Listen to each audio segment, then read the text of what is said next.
charge your crystals?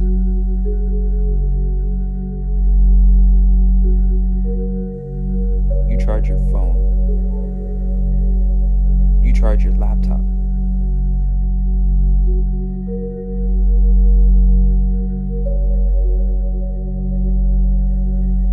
But do you charge yourself?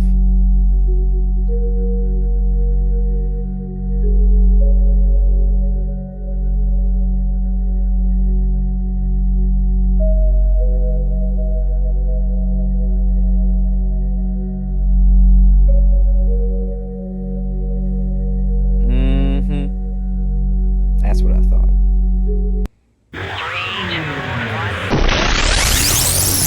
Alright guys, what's going on? Welcome back to Solar Systems, where we help you understand the system your soul goes into.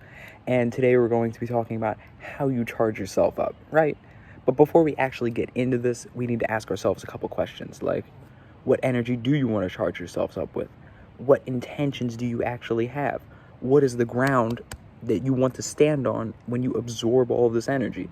And once again, what's your intention? What are you going to do with this?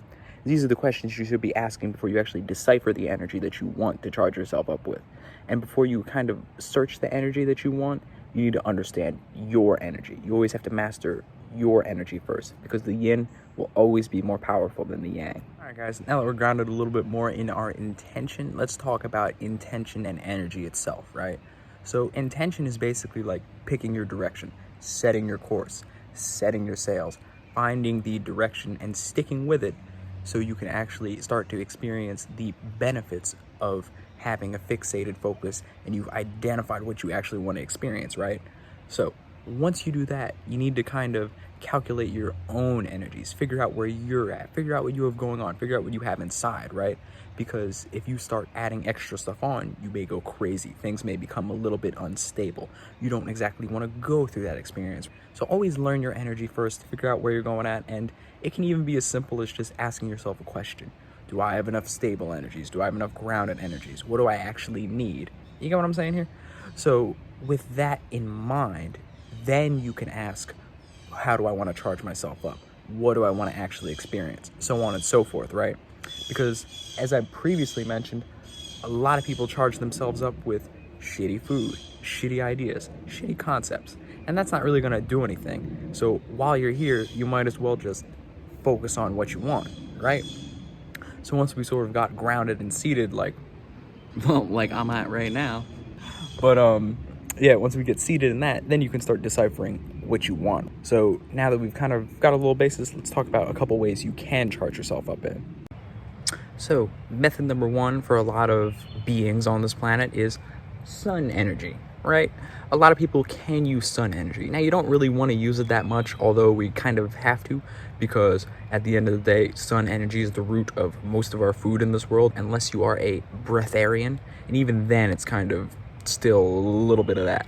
But you can use sun energy. So what does this mean? This means eating the right foods. And I don't mean eating the right foods or what's generally considered healthy. I mean what's generally considered healthy for you. Because as long as you program things with the right intention, you could literally eat dirt, you could eat rock. I mean, that would probably break your teeth. I really want to stress finding the right food for you. So if you need to eat a lot of arugula, eat it. If you need a lot of carbs, start ordering a pizza every day and eat the whole goddamn thing. Just eat the right foods for you. Now, the next way you can charge yourself is being in the right mental state, aka the internal version of using your sun, shining your light of where you actually want to go, right? So what does this mean? This means you're not straying your mental path. You're giving yourself the right thoughts, the right ideas, the right emotions to actually go where you want to go. So for example, if you want to climb a rock, like the one I'm standing on, you don't want to say, oh man, I'm going to fall here. Oh man, I'm going to fall there. Oh man, if I fall here and I don't place my pad right and there's a little rock right there, I'm going to twist my ankle. So why even try? No. Why did you even come to the rock that day? Why did you even come to the crag that day? The boulder doesn't want you, especially if you're thinking like that, because if you can't build yourself up internally like you want to do something to begin with, then it's not going to work externally for sure. And remember, just like I said in the beginning of the video, the yin is always going to be more powerful than the yang. So bear that in mind and don't stray from your path mentally. A lot of things will happen in the physical realm, but you can at least start by getting yourself internally together. Now, the next way may be a little cliche, but if you're actually watching this video, you probably have some degree of spirituality to you. So a classic way that a lot of us in the quote-unquote subconscious community, but also the conscious community know, is crystal energy. Now, you may not always need something like this, a snowball-ass freaking piece of spirit quartz, but you could use something like it. Now, if you really are spiritual and you understand this, then you know that this is helping, me shoot my crown chakra into all different directions. You know what I'm saying? But we don't need that for everything. You always have to find the right crystal for what you have going on. Now, quartz may be good for crown chakra and stuff like that, crown chakra, but we also have things like sodalite or lapis lazuli. This is great for your throat chakra area, getting things to work. But that's more or less on you to understand your own alignments, your own chakras, and being able to use them clearly, because spirit quartz will not work for your 8th house chakra, or what some people call your root chakra. You don't want to illuminate the things down there. You want to stuff things down there and express them in a better way than verbally, because if you express that, you're probably going to be seen as a little pervy. So bear in mind, use your quartz to charge yourself up. If you have a bunch of bracelets, wear 14 goddamn bracelets and you may be feeling lit. So yeah, bear that in mind, use this energy, but do it right. That's why you have to know your motherfucking intention. All right, now that we've actually gone through a couple ways of charging ourselves up, now it comes time to, when you have the energy, what do you do with it, right? So I know we went through only a couple ways, one, eating right, thinking right, and crystalling yourself right, making sure you got the right chakras accentuated for what you want to do, which once again ties back into your intention. So once we have that all together, it just kind of ties back into basic spending habits, right? So at the end of the day, your esoteric currency is how and where you pay your attention. So what are you going to pay out this energy to, So this is where we kind of talk about our esoteric budgeting in a sense, which is, when is the right time to express it? How should I express this? And then once I've expressed it, how do I build off of that and what do I do with it, right? So this kind of touches back in the internal world. When you feel good and you feel like this is the right thing to do, you always got to double check which spirits you're talking to, obviously. That's usually a good time to express it, but you have to know what area you feel good in. This is why it ties back into mastering your energy before you decide to charge yourself up.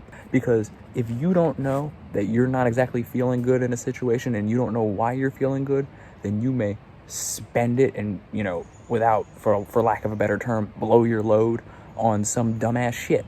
You don't want to do that. No, just stop it. Don't do it. Figure out when it's the right time.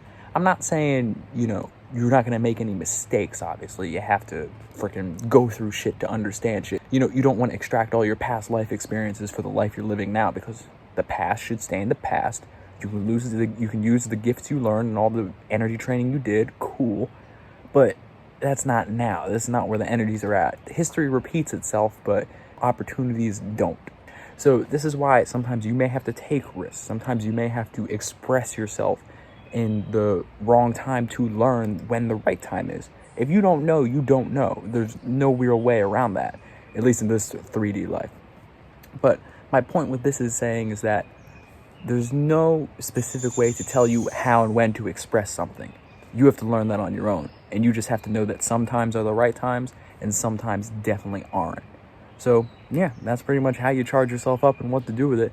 We can obviously make a lot more videos on how to expand on it, but this is just a quick little introduction to the concept. And if you like certain points, comment down below, like, comment, subscribe. We also do readings, natal chart readings, and similar videos like this that are more personalized. Obviously, we go into greater detail once we have a fixed point to focus on.